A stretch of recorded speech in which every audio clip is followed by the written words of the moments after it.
So what we have here today are two very similar gaming mice. They're very similar in dimensions. They're very similar in some of the features that the mice offer, but they do also have some pretty clear, glaring differences. And those differences really sway me to go toward one mouse over the other, especially when you consider the price difference. Today, we're going to be reviewing the Fnatic Bolt. This one is a newly released wireless gaming mouse. And in my opinion, the Fnatic Bolt really does compete squarely with the G Pro Wireless, and it beats it in a lot of territories. So let's talk about a couple things up front. The weight difference between the G Pro Superlight and the Fnatic Bolt is more or less between 7 to 10 grams. The G Pro Superlight weighs in at about 61 grams. The Fnatic Bolt weighs in somewhere between 67 grams and 69 grams, depending on if you have the white version. It's a bit heavier, and the black version is a little bit lighter. The clicks used on both mice are also different as well. The G Pro Superlight has the lighter Omron 20 mils, and you might like those clicks a little bit more if you like super fast spammy clicks, but they also can feel a little mushy at times, where the KLGM 8.0s are definitely the crispiest mouse switches in the business right now, and a lot of people really do love using KLGM 8.0s on a ton of other mice. Here's a quick sound test of those KLGM 8.0s.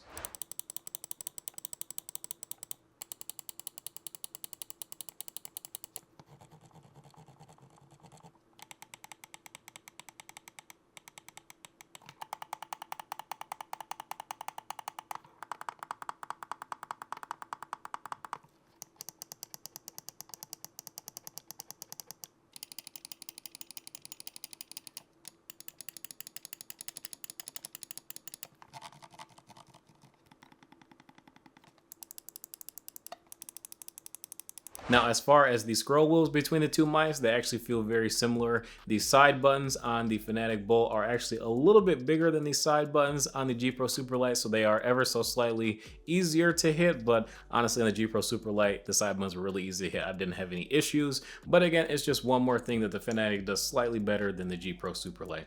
One thing that is drastically different though is that the G Pro Superlight does support wireless charging if you want to spend more money on one of those Logitech PowerPlay mats or buy one of those really expensive wireless charging docks on Amazon. Again, this mouse is $169, and when you spend between $30 to $50 on one of those wireless chargers, you've now spent over $200 on a gaming mouse, which is a little bit ridiculous. The G Pro Superlight does have micro USB, where the Fnatic Bolt features USB Type-C, so I'm really glad that they use a modern charging connection so that you can literally just unplug your keyboard, unplug your phone, or any other USB Type-C device that you use, a laptop charger even, and just plug it right into your mouse. You don't really need to carry around another cable. And I say carry around specifically because the G Pro Superlight, you can only connect it to your PC with that wireless dongle, where the Fnatic Bolt gives you a wireless dongle as well as Bluetooth technology to connect to multiple devices at once. Or if you just want to take your mouse and use it with your laptop on the go, you can leave your wireless dongle at home plugged into your PC so you don't lose it. Which it would be nice if Fnatic included a little docking slot onto the mouse, but again, this mouse is also 70 grams, which to be fair is not really noticeable between the two mice. I really can't notice it. But one thing that definitely is noticeable is the fact that on my G Pro Superlight, I had to upgrade the mouse skates because the stock mouse skates, quite frankly, are not that good. But the stock mouse skates on the Fnatic Bolt are actually pretty good, so there's no real need to want to upgrade them. They're high quality PTFE, they glide great, very fast and quick with great control. And one other small feature that I like on the Bolt over the G Pro Superlight is just the fact that the Bolt does have a DPI button.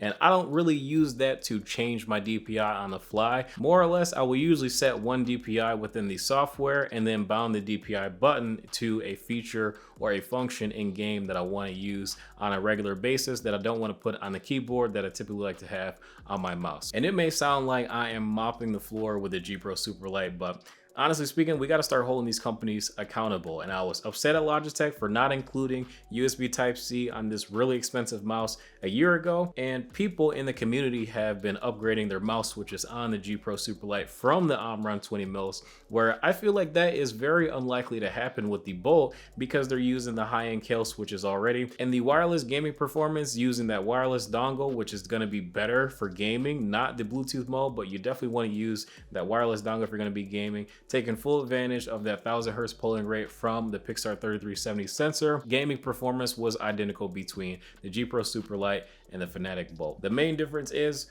one is half the cost. And honestly speaking, my recommendation going forward is if you are interested in trying a mouse with very similar dimensions to a Logitech G Pro Superlight that largely feels the same in hand, albeit plus or minus 7 to 10 grams of weight, and you don't mind spending half as much money, and you don't have to upgrade the skates, and you got USB Type-C instead of micro USB, this mouse is pretty great. I really don't have any major complaints with the Fnatic Bolt, really any complaints at all. I mean, the build quality on it is absolutely stellar. The performance is fantastic. The feature set is spot on. I don't really know what more I would ask for from the Fnatic Bolt, other than the fact that I would like to see it around the same weight as the G Pro Superlight, if not a little bit lighter. That would be nice, but that probably would also mean removing some features too, and the 10 grams really is not that big of a deal. I would rather have the features that this mouse offers as opposed to a slightly lighter mouse that performs the same and costs more money.